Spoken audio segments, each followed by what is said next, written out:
category that in my mind was initially thought to be a feeding series to P2 to P1, but this really has become a destination. Guys with talent. There's some amazingly strong drivers competing here that are hired guns being paid and racing some of the coolest sports cars in the world. These things, you know what, I haven't had the opportunity to drive one, but everyone that I speak to says they are a blast to drive, well behaved. And right there, Ryan Dial, who is just an amazingly strong driver, goes right to the top at a 17.3. And you're talking about people who are hired guns. Look it up in the dictionary. There's a picture of Ryan standing next to it.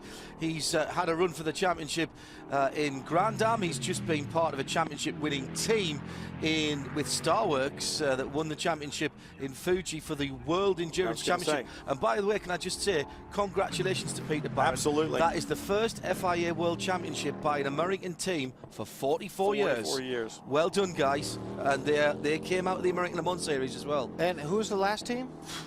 44 years ago. Do you think I remember that? Yeah. No, I want to say that might have been Carroll Shelby. You're probably right. You'd probably be right. Good company, no matter who it was. Yeah. Now there is Bruno Junqueira, another driver who is well known to our open wheel supporters. And Bruno has been doing a sterling job this year as well for this team. They had some problems last night, though. I was talking to Paul Gentilozzi earlier in electrical gremlins, and they actually had an 18-volt charge go back through the 12-volt system, which fried the battery and did some alternator damage. And if your house has ever been struck by lightning, you know that you find some things right away, and other things don't rear their head until a month or 2 months later, and they are continuing to find little electrical gremlins on that 9 machine. So hopefully they've gotten those all out of the way. They've replaced most of the electronics on the car, but you just never know when one of them is going to rear its ugly head. Completely committed through the final corner and goes to second position, guys. P2 minus 0.02. And the top three are separated by 0.040 of a second. And it's a spec Michelin tire on these prototype challenge machines, and you would expect maybe another lap or two to have good speed in them. They take a little longer to get up to temperature. It's a cool day, so I would think that the fastest laps are yet to come. Well, we've seen that all season long, Brian. You know, you think that, you know, normally you on a racetrack like this, you get 4 or 5 good laps before the super fast part of the tire is gone. But we've seen that happen at so many tracks where 8th, 9th lap in, a guy will stick it on the pole. Yeah, and these guys will stay out unless they've got a problem with the car. I would suspect that for the whole 15 minutes, these guys, the top guys, will be circulating because, as Johnny rightly says, they're burning off fuel. This spec Michelin tire seems to be great. Colin Brown goes to the pole, and then right behind him, Kyle Marcelli says, not so fast, Colin. I'm going to take it back away. You said it. They're going to run hard for 15 minutes. If you're out by one of the fences, don't go anywhere. You can wait to visit one of the concession stands until after this 15-minute session, because these guys are going to be digging the entire time. Now watch the back of these cars, guys, because something new for the season this year, for the last couple of races it's been more prevalent, is you'll see a center bright red light as Ryan Lewis in the 25 car goes to the top with a 14.6. There you can see the third brake light in there, and that's also a third tail light. And the reasoning for that is we have darkness running here. It's actually quite difficult to replace the light clusters in these cars if they get accident damage. They sit behind the wheel, and as you can see there, it's part of the under tray. So the American Le Mans Series and IMSA giving the guys the opportunity to add a third light, brake light and tail light, just so that they remain legal in the hours of darkness, and the guys sensibly have taken that up. Yeah, I think that was a great call by Scott Elkins and his guys to allow that to happen, and it's going to keep some of these cars in the race. Those sections in the back, we sometimes call them cheese wedges, that will get broken off with some contact that seems to be inevitable around this racetrack. You've got to have 2 lights in the back in darkness, and that gives those teams an opportunity to make sure that they've got plenty of light. As you look at Bruno Junqueira trying to work his way back up, he's all the way down in 5th. I say all the way down in 5th. It's not very far off time-wise, but Ryan Lewis in the 25 from Dempsey Racing has put the 25 on pole, and that's after having a speeding penalty as he headed out of the pits for qualifying. Ryan Lewis, one of these guys who has a tremendous amount of talent, really underutilized, and he's showing what that 25 can do. And the Dempsey Racing Squad doing a good job fielding a very fast prototype challenge car. Yeah, at one stage we had the whole field separated by half a second. It's just spread out a little because Ryan Lewis is just getting quicker and quicker. Rudy Hunko just come out as well and joined the party, down in 6th position in the 52. And there is Ryan Lewis in that very patriotic for an Englishman, red, white and blue, the Dempsey car. It works rather well, that, doesn't it?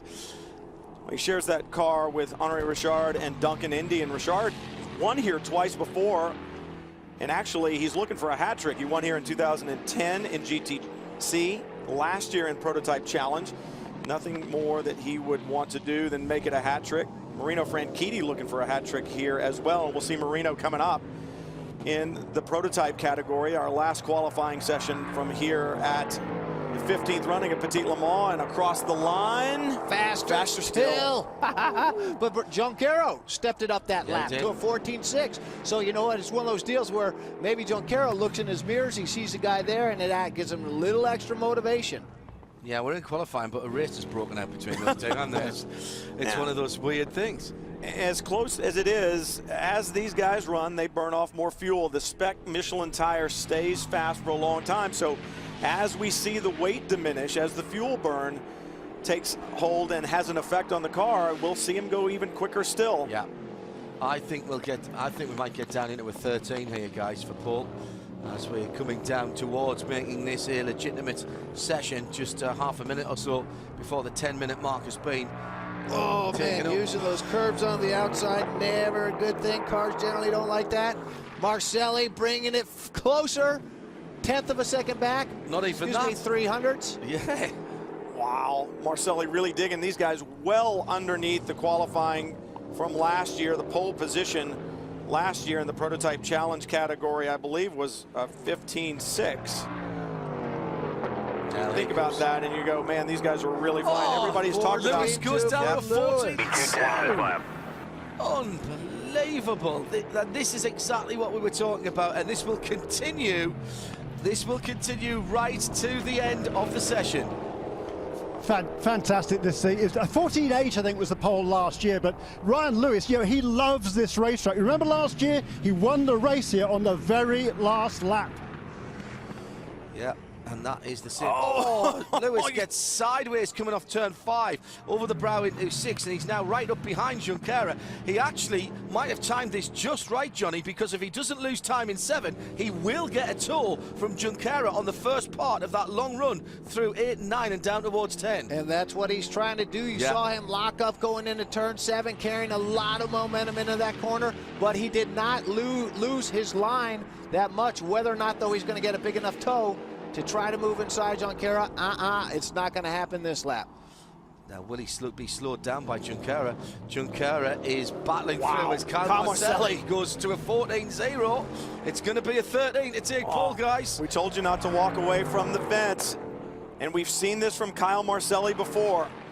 Gets it gathered up, sits back, cools down, knows the job that he has to do, and gets after it. Ryan Lewis Lewis far from over. Ryan Lewis backing out of it, guys. He's not going to follow Junqueira for another lap, and that's smart thinking. Yeah, smart he was thinking. Too close. He was too close. Right there, you see Marcelli out of fuel. He ran it down to the bone, guys. Now that is running it tight, but of course he won't now be able to respond. Well, the only guy that I see up there on the list right now is Colin Braun, who's sitting P2, 400ths of a second behind Marcelli. So he's the only guy. He really stuffed up at the end, just as Marcelli did. These guys, again, you know, a lot of guys, we interview them, they're like, it's it's a 10-hour race, 1,000 miles. Qualifying's not. That's what people who don't get pulled. Yeah, exactly. They're just buying themselves a little safety margin because qualifying is always important. And no improvement for Colin Braun that time. Marcelli hoping that he's got his 3rd pole position of the season, but we still have time to go. I'm saying Ryan Lewis, he's sitting there in 3rd position. We saw him giving himself some space on the racetrack. He's probably got 1, maybe 2 laps to go, depending on when he crosses the line this time. I would certainly say that Colin Braun has got another lap after this one. And he's looking good. Very smooth, using all the racetrack. A lot of momentum in the 7. Just a touch of lock up there. Looking very sweet. I think he got away with that, though, Johnny, to be honest. It didn't seem as though it stalled him on the exit. Oh, we've got a red flag. Marcelli has just started to move as the red flag came out. And presumably it was for Marcelli. Oh, now this could be controversial here.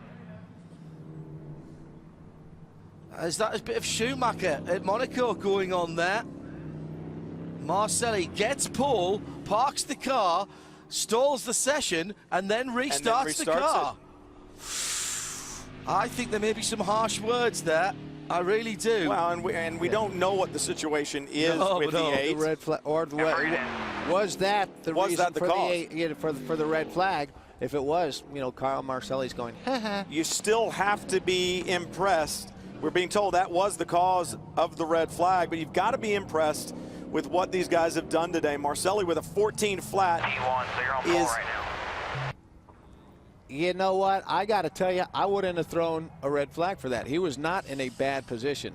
I'm just saying. I'll tell you one other thing. I wouldn't have restarted the car till the checkered flag either if I'd been Marcelli. Every prototype challenge driver that was out there is faster than the existing qualifying record, which was a 15.2 by Luis Diaz in 2010. So that is impressive. Marcelli a 14 flat to a 15.2. And the whole field, Brian, in 8/10. Yeah. Well, and one thing we haven't talked about, it is perfect. It is perfect weather today. I mean, it is a cool temperature. On the inside of turn 5 on the exit, I pulled it off into the grass, and I noticed that this engine breaker was popped out. It took me multiple times to push it in. It stuck in. I was able to refire and come back. So he's saying he popped a breaker. Engine breaker. 10-4, we'll get this out. So that wasn't a fuel issue. An engine breaker had popped out, maybe when he went across the curb at 5. There's 11 seconds left. So that isn't going to get anybody out there. Now it's effectively done. The green flag is back out, but with 2 seconds, you can't get around to start another lap. So session done, and it would appear that Kyle Marcelli has his 3rd pole position of the season, and there's no better place to end it with a pole position than here at Petit Le Mans. Guy's been impressive all season long, and you know, the only guy, you know, there are a couple guys I'm sure felt that they got ripped off by that, but you know, again, job well done by those They're guys. all going to be saying, I had a fast lap going when that red flag came out. Honestly, I had it good. Dude, that's when you go to your engineer, hey, pull up that last lap. Pull up that last lap. I want to see where I was. So, but you know what? Right now, it looks like, you know, Kyle Marcelli on the pole one more time. Impressive stuff, an impressive crowd already gathered in the race tomorrow. It'll be even bigger. Kyle Marcelli, the 3rd pole position of the season. Colin Brown coming up just short, and what I mean by just short, 4 1/1000ths of a second. No action taken by the officials. Ryan Lewis, impressive stuff with Dempsey Racing. Rounding out the top 3, then Ryan Dial, another fast entry for Core Autosport. Bruno Junqueira overcoming the electrical problems that RSR had, qualifies in the 5th position. And I don't think there could be any action to be taken there, to be quite honest. So the official work is NFA, and I think that's absolutely the right thing to do. There was nothing that could have been done to that. Kyle Marcelli climbing out. You know, for the last 2 or 3 seasons, we have watched this young man grow, and the one thing that has never changed is his speed. His maturity has just gotten better and better, and the performance behind the wheel is, as we've said multiple times, impressive. Well, what he, you know, did was not a problem. The only thing I'm wondering is, do you red flag for that? But you know, the kid, you know, he's a rock star. Kid's super fast. Colin Braun, Ryan Lewis, Dial. You know, there are so many strong guys in this category. It guarantees that tomorrow is going to be one exciting race.